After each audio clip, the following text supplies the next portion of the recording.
Hello friends, स्वागत है आपका स्टडी फॉर सिविल सर्विस के यूट्यूब प्लेटफॉर्म पर द ब्यूरोक्रेसी में। पीछे लगी तस्वीर आपको दिखाई दे रही है। देश के दो सबसे इम्पॉर्टेंट पर्सनालिटी, एक है हमारे प्राइम मिनिस्टर नरेंद्र मोदी जी और दूसरे हैं अमित शाह, हमारे होम मिनिस्टर।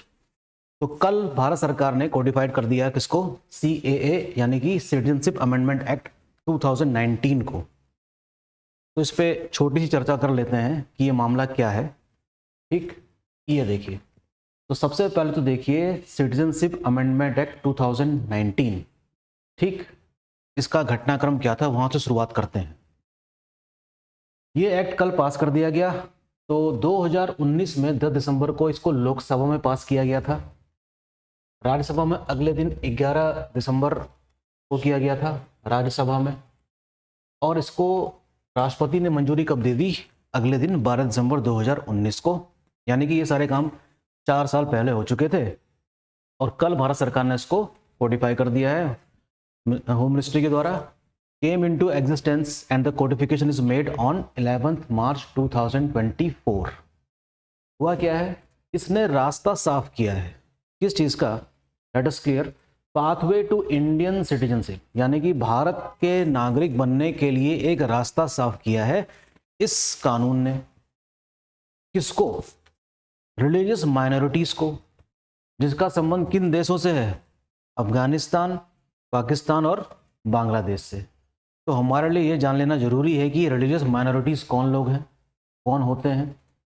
यहाँ रहने वाली जो रिलीजियस माइनॉरिटीज हैं, अर्थात जिनकी संख्या काफ़ी कम है, अल्पसंख्यक हैं, अर्थात हिंदू, सिख, बौद्ध, पारसी, जैन, अगर ये भारत की नागरिकता लेना चाहते हैं और 31 दिसंबर 2014 तक ये भारत में प्रवेश कर चुके थे, तो इनको अब किसी दस्तावेज को दिखाने की आवश्यकता नहीं है। सरकार जो पोर्टल खोलेगी ऑनलाइन, उसमें सिर्फ इनको ये जानकारी देनी होगी कि हम इतनी तारीख को आए थे, और उसके लिए किसी डॉक्यूमेंटेशन की ज़रूरत नहीं है, और ये फिर भारत के नागरिक बन जाएंगे। तो ये सारी जो कवायद पिछले 2019 से लेकर अब तक चल रही थी, फाइनली उसको इस साल के जो जनरल इलेक्शंस हैं उससे पहले जो वादा किया था सरकार ने, उसको लागू कर दिया है।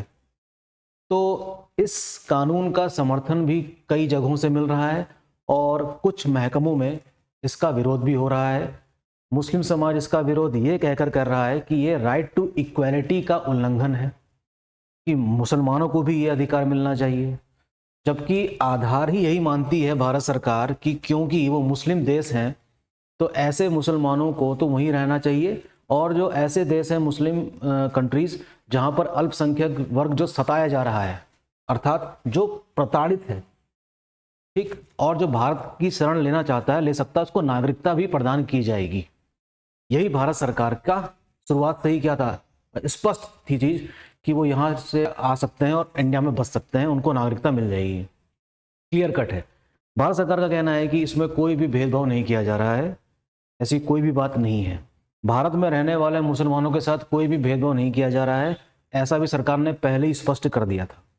तो फिलहाल जो वादा सरकार ने किया था चुनाव से पहले, उसको कल पूरा कर लिया गया और इसका कोडिफिकेशन तैयार कर लिया गया है। अब आने वाले समय में इनको नागरिकता मिलनी शुरू हो जाएगी। ठीक है। इंटेलिजेंस रिपोर्ट ऐसा बताती है कि लगभग ऐसे कितने लोग होंगे, ऐसा मानना है कि लगभग 30,000 लोग ही ऐसे होंगे जिनको नागरिकता मिलनी है, ऐसा रिपोर्ट बताती है। आप देख ही रहे हैं कि पिछले कई दिनों से कितना घटनाक्रम चल रहा है सरकार के अंदर, केंद्र सरकार में। एक तो मामला आपको पता ही होगा, कौन सा, जैसे कि इलेक्टोरल बॉन्ड को लेकर, है ना। इलेक्टोरल बॉन्ड को लेकर सुप्रीम कोर्ट ने कल ही फटकार लगाई है SBI को, ठीक है ना, कि तुमको 26 दिन दिए गए थे और तुम आज ये कह रहे हो कि हम डाटा दे पाने में सक्षम नहीं है, ये कैसे हो सकता है। तो आज ही SBI को इस पर जवाब देना है। क्लियर कट कह दिया है कि कोई मोहलत नहीं मिलेगी। दूसरी चीज़ क्या चल रही थी सनसनीखेज, कि जो हमारे जो इलेक्शन कमिश्नर है ना, इलेक्शन कमीशन जो है इंडिया का, अब जैसा कि कल मैंने आपको बताया ही था कि अब ये सिंगल मेंबर बॉडी बन के रह गया है। तो इस पे भी क्या बनना है, नियुक्ति होनी है 14 या 15 मार्च के आसपास, जिसमें एक पैनल बनाया जाएगा, जिसमें प्रधानमंत्री और यूनियन मिनिस्टर और लीडर ऑफ ऑपोजिशन शामिल होगा, और वो तय करेगा या वो सेलेक्ट करेगा, वो पैनल सेलेक्ट करेगा कि अगला इलेक्शन कमिश्नर कौन होगा। तो इस पर लेकर भी विपक्ष क्या है, सुप्रीम कोर्ट पहुंच गया कि ऐसा नहीं होना चाहिए। तो तमाम घटनाक्रम आप देख रहे हैं कि इन दिनों हो रहे हैं, और ये सब चीज़ें हो रही हैं बड़ी तेज़ी से, चुनाव आने वाले हैं इसलिए, ठीक है। तो ये कुछ इंपॉर्टेंट इवेंट्स हैं जो चल रहे हैं इन दिनों, और हम चाहेंगे कि आप इसको न्यूज़पेपर में फॉलो कीजिए, CAA को समझिए। अच्छा, दूसरी बात ये कि जो सिटीजनशिप अमेंडमेंट एक्ट है, ये पहली बार कोई अमेंडमेंट एक्ट नहीं हो रहा है सिटीजनशिप में। ये एक्ट दरअसल 1955 का है, और इसमें कई बार सिटीजनशिप एक्ट में अमेंडमेंट हो चुके हैं अलग अलग वर्षों में। तो हमारे लिए पढ़ने के लिए एक बहुत लंबी चौड़ी सामग्री तैयार हो जाती है सिर्फ अकेले सिटीजनशिप से ही।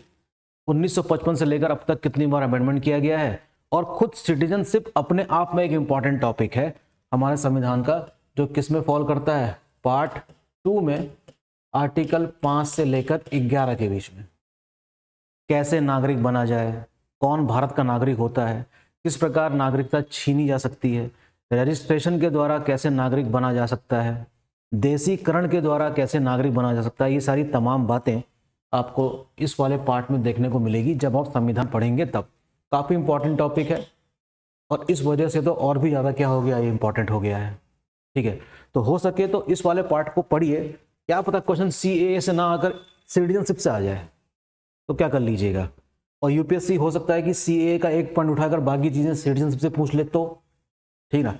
तो हम कह सकते हैं कि सिटीजनशिप अपने आप में एक लंबा चौड़ा एक अच्छा खासा टॉपिक है, and that will take time to understand. तो हो सके तो इसको पढ़िए, समझिए, इसकी बारीकियों को भी समझिए, और आपको फ़ायदा ही मिलेगा इस चीज़ से, ठीक है। तो फिलहाल ये न्यूज़ है CAA की, इसको ज़रा पढ़िए, न्यूज़पेपर्स को फॉलो कीजिए, क्या क्या चेंजेस हो सकते हैं, इस प्रकार की चीज़ें ज़रूर अखबार में दी होती हैं, उसको फॉलो कीजिए और जुड़े रहिए स्टडी फॉर सिविल सर्विस से, और कमेंट बॉक्स में कमेंट भी करिए। Thank you.